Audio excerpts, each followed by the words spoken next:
Okay, this is Trap Box 2.0. It's bigger and a little bit more versatile than the first one. Made a couple minor changes. First thing, the entrance is in the front and no longer on the side.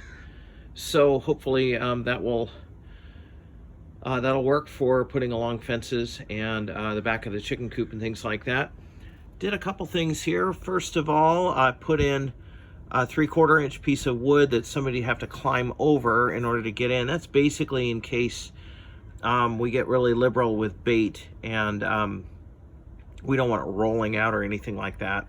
And then the box wound up being a little bit taller than I expected, so actually put a little bit of a ceiling piece on it. So there's still plenty, 2 or 3 inches there on the top, in order to, still plenty of room for him to get in.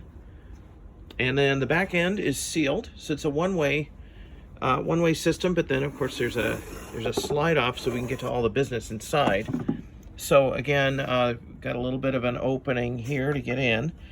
I should get a little stuffed animal like Shawn has. And then we'll look at the trap. But then in the back, I did the same thing. I've got a top piece so you can't jump over any sort of a trap, and then I have a little bit of a lip. You see that it happens to fit the little white trays that we have, so I can throw a whole ton of food in there if I want, and not necessarily smear out the wooden enclosure. And then there's enough room. You can see that I actually had to put a piece of 3/4 inch on the side to actually skinny it up. I had originally intended to put a Fenmark 4 in here, but then I realized it actually wasn't quite wide enough. So I thought, okay, I'll do something different for the Fenmark 4, and then I was going to put the Coro in here.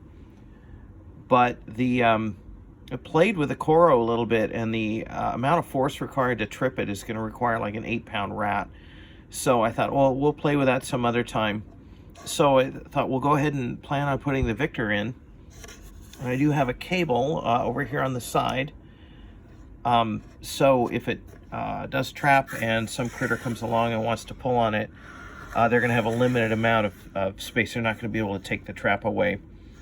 And so it looks like there's room for the cable on the side.